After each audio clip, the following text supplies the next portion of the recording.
Hey guys, you're watching As Tech, and today I'm going to show you how 3D animation works in Blender 2.8.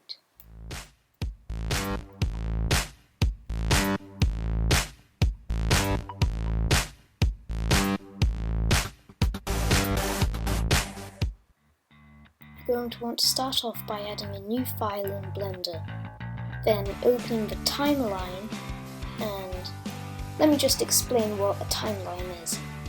A timeline is just a display showing you frames that are happening and the keyframes that happen at the particular frame. By pressing I, you can open up the menu in front and you can select from a selection. The three main ones you're going to want to use are location, rotation, and scaling. I'm going to start off by adding these on the first frame.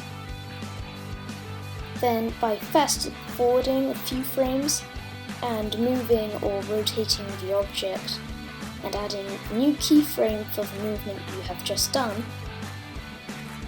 you can then press play and it should move to that position.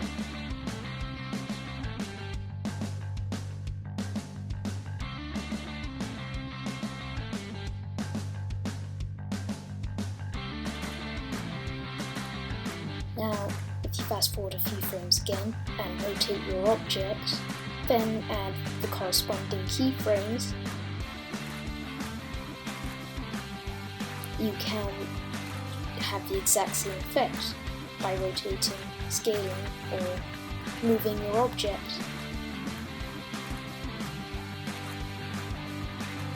Now, something to keep in mind is sometimes it just doesn't work. As in, the animation just doesn't work. I have no idea why this is, but it just happens. The best thing to do is delete it. Now, you see that I was adding the scaling keyframe to all of my previous keyframes. What you don't want to happen is from frame 1, the cube expanding up until the present keyframe.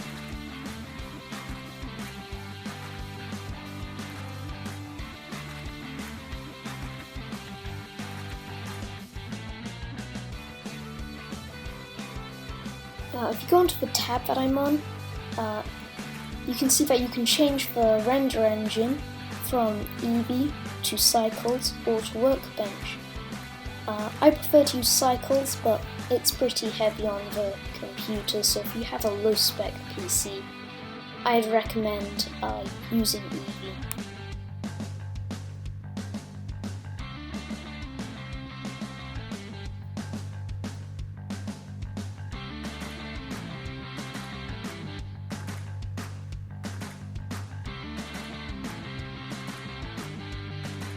Now, if you go to the tab that I'm on currently, you can change your frame rate and how many frames there are in your animation, which is quite handy.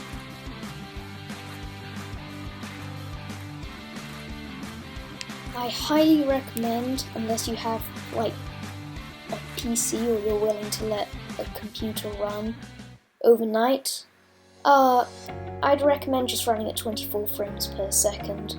60 frames per second is just difficult. Here's an important bit. You want to go with an AVI JPEG if you want like simple recording and not a bunch of images in a folder. You can also change the resolution.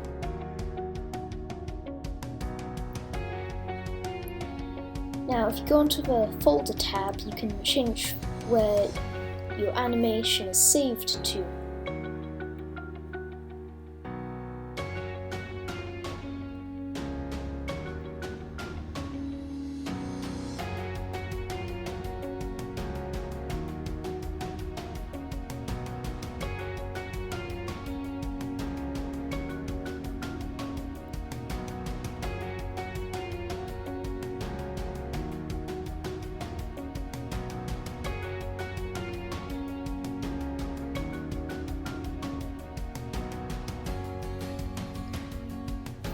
one thing to note is that your animation will not loop when you have it rendered.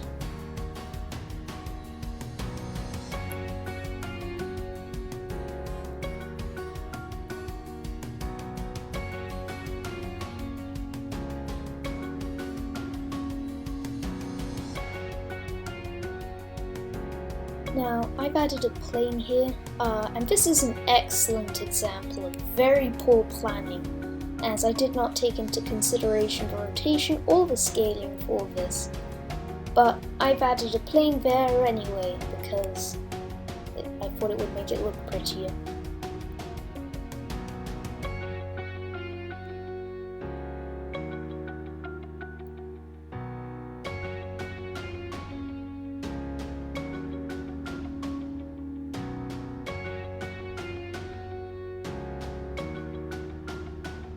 Now, I've cut this out again, but if you would like to render your animation to wherever you saved it to, you want to click Render in the top left corner and click Render Animation. As you can see, it'll start rendering away. Now, we're going to be working on the bones for a human character. In this file there are a lot of options, but we're going with Apex Legends. Click the only folder that there is. And you will see a wide selection of characters to choose from. Any character will do, but the two models that I have used are the Prowler, the weapon, and by double clicking on this you will be prompted with a download button. I've already downloaded this, so I'm not going to do it. I also used a Bloodhound model. You'll end up with a model like this. I'm not sure why it's color-coded, but it is, and it doesn't really make a difference. You can see all of the bones that have been attached to the mesh. Usually bones look quite different from this, but it works anyway. If you then want to go onto pose mode, you'll click on the object mode to change mode. And once you're in pose mode, you can select each individual bone that is in charge of a mesh.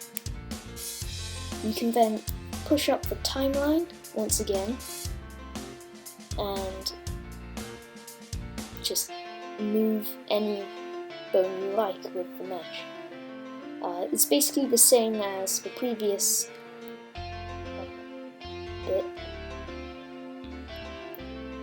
as in you add keyframes for each individual bone. That's something important to add. You cannot just go into object mode, select the whole thing and go, ha, that'll work, because it won't. You have to select each individual bone and it should work.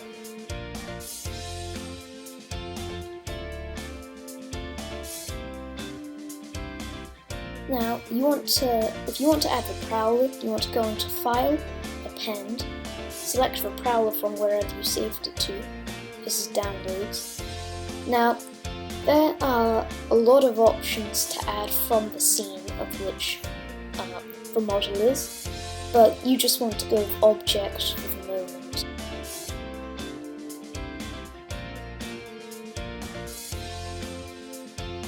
You're then going to want to select all of the objects, just for good measures.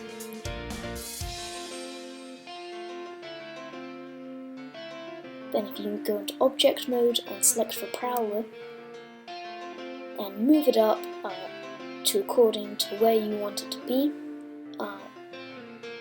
then that should work.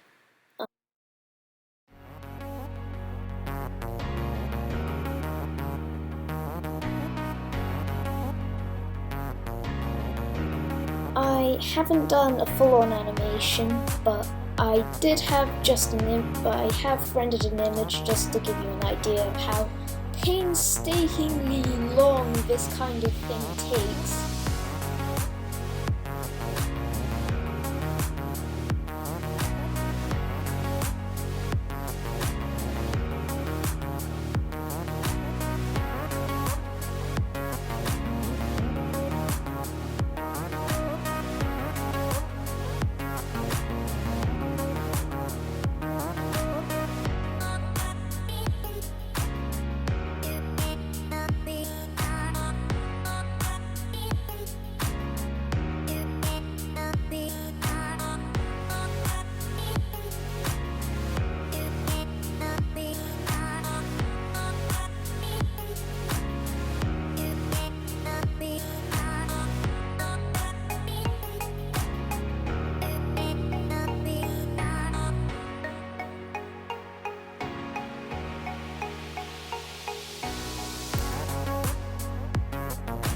What else you're also going to want to add is, because the Bloodhound doesn't come with a camera, so you're going to want to add that. It starts off very, very small.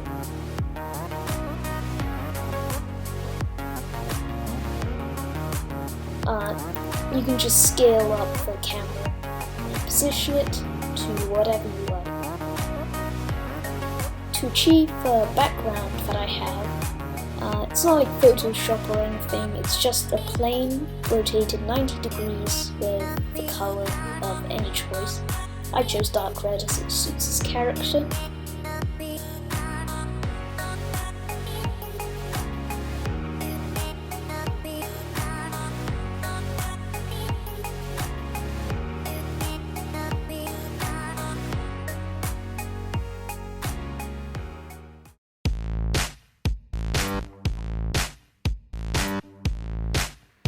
Okay, that's it for this video. I hope you enjoyed it, or learned something new. Like and subscribe if you would like to support the channel. All the models used in this video will be in the description down below. Same with where you can download Blender. Bye.